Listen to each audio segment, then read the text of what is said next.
Assembly ఎన్నికల కోసం అప్పుడు అధికారంలో ఉన్న వైసీపీ అధినేత జగన్ విడుదల చేసిన పార్టీ మేనిఫెస్టోను ఓసారి పరిశీలిస్తే వారి ఓటమికి కారణాలేంటో స్పష్టంగా కనిపిస్తుంది.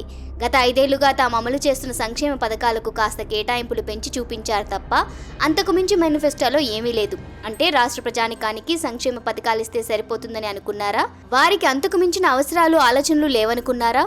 వచ్చే 5 ఏళ్లలో రాష్ట్రాన్ని తాము ఎలా ప్రగతి పథంలో నడిపించబోతున్నామో తెలియజేసేదే ఆ పార్టీ మేనిఫెస్టో. అలాంటి మేనిఫెస్టోలో ఉన్నది కేవలం సంక్షేమ పథకాలు మాత్రమే. బటన్ నొక్కగానే నేరుగా లబ్ధిదారుల బ్యాంకుల అకౌంట్లోకి డబ్బులు పోతుండడం, జనాల మొహాల్లో సంతోషం కనిపించడమే పాలన అని అనుకున్నారో ఏమో తెలియదు కానీ గత 5 ఏళ్ల పాలనలో ఇది తప్ప ఇంకేమీ గొప్ప విషయాలు కనిపించవు. వాస్తవానికి రాజకీయాల్లో హత్యలు ఉండవంటారు, కేవలం ఆత్మహత్యలే ఉంటాయని చెబుతారు. కానీ జగన్ విషయంలో 2 జరిగాయని అర్థమవుతుంది. జగన్ స్వయంకృతాపరాధాలు కొన్నైతే చంద్రబాబు రాజకీయ అనుభవం కూడా జగన్ ఓటమికి కారణంగా కనిపిస్తుంది. మాట తప్పను మడమ తిప్పను అన్న జగన్ అధికారంలోకి వచ్చిన నాటి నుంచే ఎన్నో విషయాలపై మాట తప్పారు. ముఖ్యంగా రాజధాని అమరావతి విషయంలో ఎన్ని మాటలు. రాజధానిగా అమరావతిని కాదని విశాఖకు మార్చే యోచన చేస్తూ ఏకంగా 3 రాజధానుల ఫార్ములాను తెరపైకి తీసుకువచ్చారు. ఇది అట్టర్ ఫ్లాప్ అయింది. జనంలో కన్ఫ్యూజన్ క్రియేట్ చేసింది. అయితే ఇది మాటలకే పరిమితి అయింది. ఈ ఆంధ్రప్రదేశ్ రాష్ట్ర శాసనసభ ఒక తీర్మానం కూడా, ఒక రెజల్యూషన్ కూడా చేస్తూ ఉంది అధ్యక్ష. రాష్ట్ర ప్రజల దీర్ఘకాలిక ప్రయోజనాలను దృష్టిలో పెట్టుకొని రాష్ట్ర ఆర్థిక పరిస్థితులను బేరీజు వేసుకొని చారిత్రక ఒప్పందాలను గౌరవిస్తూ రాష్ట్రంలోని 3 ప్రాంతాల ప్రజలకు సమన్యాయం జరిగే విధంగా పరిపాలన, అభివృద్ధి, వికేంద్రీకరణ లక్ష్యంగా వివిధ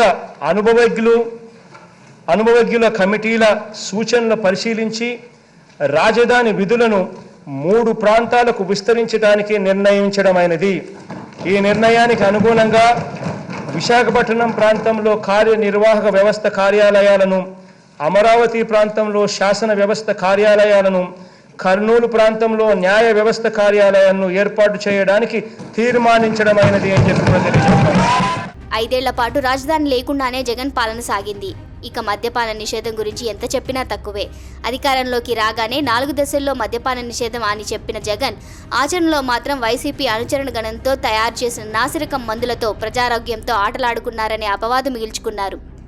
పద్మవ్యూహాల్లో చిక్కుకున్న అభిమన్యుణ్ణి కాను దాన్ని ఛేదించిన అర్జున్ అన్న జగన్ అచ్చంగా చంద్రబాబు పన్నిన వ్యూహంలో చిక్కుకుపోయారని చెప్పొచ్చు. అధికారంలో ఉన్నప్పుడు అవతలి పక్షాలను ఎలా ఇరుకున పెట్టాలి, ప్రతిపక్షంలో ఉన్నప్పుడు ఎన్ని రకాలుగా సర్కార్ను తిప్పలు పెట్టాలి, గజకర్ణ గోకర్ణ లాంటి అన్ని విద్యలు అవపోసన పట్టిన వారే చంద్రబాబు నాయుడు. జగన్ సర్కార్ చేసే ఏ చిన్న తప్పును వదలకుండా వెంటబడ్డారు. నా ఎస్సీ, నా బీసీ, నా ముస్లిం, నా క్రిస్టియన్ అంటూ చెప్పుకునే జగన్ సామాజిక న్యాయం అమలులో తీవ్ర ఆరోపణలు ఎదుర్కొన్నారు. సామాజిక న్యాయం అంటే తన మంత్రివర్గంలో ఆయా వర్గాలకు పెద్దపీట వేయడమే అనుకున్నారో ఏమో కానీ ప్రజల దగ్గరకు సదరు న్యాయాన్ని తీసుకురావడంలో పూర్తిగా విఫలమయ్యారు. కరోనా సమయంలో దళిత డాక్టర్ సుధాకర్ను అరెస్టు చేయడం, ఆ తర్వాత కొన్ని రోజుల్లోనే ఆయన మరణించడం, ఎస్సీ వర్గానికి చెందిన డ్రైవర్ను వైసీపీ ఎమ్మెల్సీ హత్య చేయడం వంటి అంశాలు జగన్ పార్టీకి దళితులను దూరం చేశాయని చెబుతారు. దీన్ని ఈ ఎన్నికల సమయంలో కూటమి అభ్యర్థులు ప్రజల్లోకి తీసుకెళ్లడంలో సక్సెస్ అయ్యారు. ఇటు బాబాయ్ వివేకానందరెడ్డి హత్య జగన్ కోటరీ కారణమనే విషయం కూడా ఈ ఎన్నికల్లో ప్రధానంగా మారింది. అదే సమయంలో జగన్ కుటుంబ తగాదాలను బాబు ప్రచార ఆయుధాలుగా మలుచుకున్నారు. అసెంబ్లీలో తన భార్యపై చేసిన అనుచిత వ్యాఖ్యల నేపథ్యం, చంద్రబాబు కన్నీరు పెట్టుకునే దృశ్యాలు సైతం జగన్కు వ్యతిరేకతను పెంచాయి. అన్నిటికంటే ఎక్కువగా చంద్రబాబు అరెస్టు ప్రభావం ఈ ఎన్నికల్లో తీవ్రంగా పడింది. వైసీపీ ఓటమికి ఈ ఘటనే మరణశాసనం అని కూడా చెప్పవచ్చు. తన అధికారాన్ని ఉపయోగించుకుని పెద్దాయన్ను జైల్లో వేయడాన్ని ప్రజలు జీర్ణించుకోలేకపోయారు. ఇటు ఈ ఎన్నికల్లో జగన్ పార్టీ ఓటమికి మరో ప్రధాన కారణం ఏంటంటే ల్యాండ్ టైటిలింగ్ యాక్ట్. ఈ చట్టం కింద జగన్ సర్కార్ రైతుల భూములను లాక్కునే ప్రయత్నం చేస్తున్నారన్న ప్రచారం జనాల్లోకి వెళ్ళింది. వీటితో పాటు హిందువులు పెద్ద ఎత్తున జగన్ సర్కారుపై తీవ్ర అసంతృప్తితో ఉన్నారు. విగ్రహాల ధ్వంసం, రథాల దగ్ధం లాంటి సంఘటనలు జరిగినా పూర్తి నిర్లక్ష్యంగా వ్యవహరించడాన్ని సహించలేకపోయారు.